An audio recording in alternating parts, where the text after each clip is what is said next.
నమస్తే, welcome to yo-yo TV. ప్రస్తుతం మనతో మాట్లాడడానికి మహబాద్ ఎమ్మెల్సీ తక్కెనపల్లి రవీందర్ గారు ఉన్నారు. మాట్లాడదాం. సార్ నమస్తే సార్. ఏదైతే చూసుకుంటే కాంగ్రెస్ పార్టీ మేనిఫెస్టోలో పెట్టినట్టు ఏదైతే 2 లక్షల రుణమాఫీ ఏకకాలంలో చేస్తా అని చెప్పేసి మేనిఫెస్టోలో చెప్పింది, అదేవిధంగా ప్రచారంలో కూడా చెప్పింది. కానీ అయితే ఆగస్టు 15 వచ్చేసింది, అది రుణమాఫీ కాస్త కానట్టుంది. మీకు కూడా కాన్స్టిట్యూన్సీలో చూసే ఉంటారు. సో ఏం చెప్తారు సార్ దీనికి?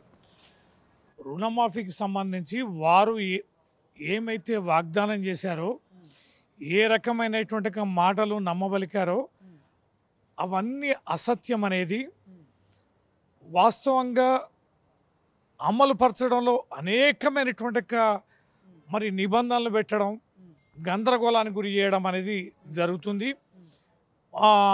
గత ₹1,00,000 ప్రకటించిన నాటి నుంచి ఏకకాలంలో 2 లక్షలు ఇస్తామని చెప్పడమే, అడ్వర్టైజ్మెంట్ చేసుకోవడమే కాకుండా 3 దఫాలుగా 1,00,000 అన్నారు, 1,50,000 అన్నారు, నిన్న 2 లక్షలు అన్నారు.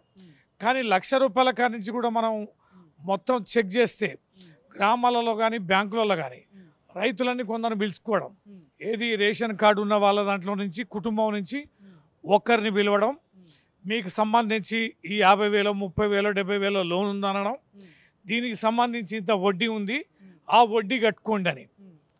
ఆ వడ్డీ కట్టుకున్నాక వారికి చెప్తున్నారు, 1 నెల 2 నెలల్లో మళ్ళీ మిమ్మల్ని పిలుస్తాం, మీ లోన్ మాఫీ గురించి తర్వాత ప్రాసెస్ చేస్తాం అని చెప్పి వారిని పంపించడం.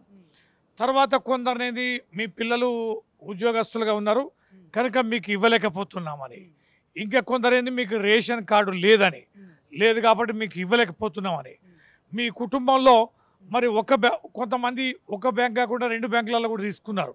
అయితే ఒక బ్యాంకులో దేంట్లోనైతే తక్కువ ఉందో రుణం, ఒక దాంట్లో 30,000 ఉందనుకోండి, అది మొదట్లో పానీతోటి తీసుకున్నారు. ధరణి పాస్బుక్లు వచ్చాక కొంచెం రేటు పెంచారు, 40,000 అట్లా. మరి ఎక్కువ మొత్తంలో ఉన్న అప్పుని ఆ బ్యాంకును పక్కా పెట్టడం. మరి దీని సంగతి ఏంటంటే అది మళ్ళీ చూస్తామని. ఏ తర్వాత ఏంటంటే ఈ యొక్క రుణదాతలు ఎవరైతే ఉన్నారో రైతులు, వారి అకౌంట్లో డబ్బులు వేయడం, మీ అప్పు తీరిందని చెప్పడం అనేది జరగడం లేదు. ఇది కాలయాపన, గందరగోళాన్ని, అనేక నిబంధనలు పెట్టి రైతుల్ని తొలగించే కార్యక్రమం చేస్తున్నారు. నికరంగా ఎన్ని లక్షల మంది రైతులకి ఎన్ని వేల కోట్ల రూపాయలు వారి అకౌంట్లో వేశారు, మాఫీ జరిగిందో చెప్పాలి. ఫస్ట్ 40,000 కోట్లు అన్నారు, తర్వాత 30,000 అన్నారు, 35 అన్నారు, తర్వాత 31 అన్నారు, ఇప్పుడు 18,000 కోట్లు అంటున్నారు. ఎన్ని వేల కోట్లు కేటాయించారు అనేది కాదు, అక్కడ ఎన్ని లక్షల రైతుల అకౌంట్లలో ఎంత డబ్బు అనేది మీరు వేశారు, మాఫీ అయింది, డిడక్షన్ అయింది.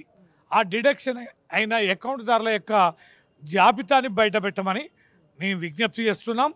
ఈ యొక్క రుణం ఏదైతే ఉందో మాఫీ అనేది, ఇది కేవలం ఒక ఫార్స్. దీని నుంచి తప్పించుకోవడం కోసం అనేకమైనటువంటి ఇబ్బందులు ఉన్నాయి. రెసిడెన్షియల్ స్కూళ్ళలో పిల్లలకి అనేకమైన సమస్యలు ఉన్నాయి. రాష్ట్ర వ్యాప్తంగా డెంగ్యూ, చికెన్ గున్యా, విపరీతమైన జ్వరాలు వస్తున్నాయి. హాస్పిటల్ అన్ని చేతులెత్తేశారు. ఆరోగ్యశ్రీ పేమెంట్లు చేయకపోవడంతో మొత్తం ప్రైవేట్ హాస్పిటల్ అన్నీ కూడా ఆరోగ్యశ్రీ చేతులు ఎత్తేశారు, మేము వైద్యం చేయమంటున్నారు. అనేక ప్రైవేట్ కళాశాలల్లో ఫీజు రియంబర్స్మెంట్ లేక వాళ్ళు కూడా సర్టిఫికేట్లు ఇచ్చే పరిస్థితి లేదు.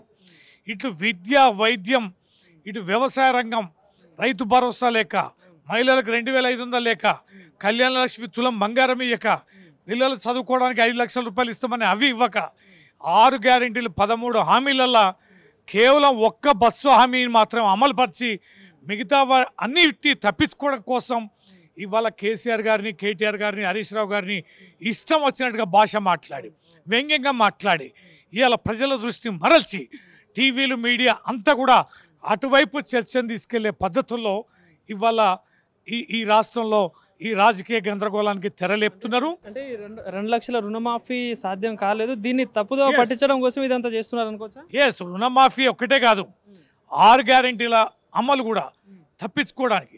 అంతేకాకుండా వేగంగా ఉత్పన్నమవుతున్న సమస్యలు ఉన్నాయి. ఇప్పుడు హెల్త్ ఇష్యూ ఉంది, బర్నింగ్ ఇష్యూ ఉంది, అది దానికి సంబంధించి ఇవాళ వైద్యంగా వాళ్ళ చేతులు తీసే పరిస్థితి ఉంది. కనుక ఏవైతే ప్రజల్లో తీవ్రమైనటువంటి సమస్యలు ఉత్పన్నమై వీటిని పరిష్కరించడానికి కావాల్సిన నిధుల సమీకరణ లేక వ్యక్తిగతమైన దూషణలకి దాడులకి పాల్పడుతూ మీడియా యొక్క దృష్టిని మరల్చడానికి చేస్తున్న దిగజారుడు తనం తప్ప మరోడి కాదు. కానీ ఇంకోటి ఏది చూసుకుంటే సార్, ప్రధానంగా ఈరోజు ముఖ్యమంత్రి రేవంత్ రెడ్డి గారే బీఆర్ఎస్ పార్టీ బీజేపీలో కలవబోతుంది, విలీనం కాబోతుంది, కేసీఆర్ గారికి గవర్నర్ పదవి, కేటీఆర్ గారికి కేంద్ర మంత్రి పదవి ఇస్తున్నారని చెప్పేసి రేవంత్ రెడ్డి గారే స్వయాన చెప్పడం జరిగింది. సో ఏం చెప్తారు దీనికి అసలు? ఇది కూడా చాలా చిల్లర. ఇంత ఒక ముఖ్యమంత్రి స్థాయిలో ఉండి ఇంత దిగజారి మాట్లాడే వ్యక్తిని మన దేశంలో ఇప్పటివరకు చరిత్రలో చూడలే. మరి ఆయనకేం తెలుస్తుందో, మరి ఎక్కడ నిఘా సంస్థలు ఏం చెప్పినాయో, ఇవి కేవలం ఏంటంటే ఢిల్లీలో ఆయనకు దిక్కు లేదు, దివాన్ లేదు, ఆడెవరు పట్టించుకుంటూ లేరు, ఈయనకు అపాయింట్మెంట్లు ఇచ్చే పరిస్థితి లేదు. ఈయన చెప్పిన మంత్రులు కానీ, కార్పొరేషన్ చైర్మన్లు కానీ, పిసిసి అధ్యక్షులు కానీ అవన్నీ కూడా నెరవేరేటట్లేరు.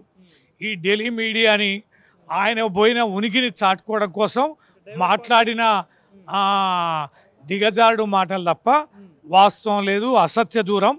ఈ రకమైన ఏది సంచలనాత్మకమైనటువంటి మాటలు మాట్లాడి ఆ దృష్టిని మరల్చి తన యొక్క ఐడెంటిటీని ప్రూవ్ చేసుకోవడం కోసం చేస్తున్న చిల్లర ప్రయత్నం తప్ప మరొకటి కాదు. Thank you sir.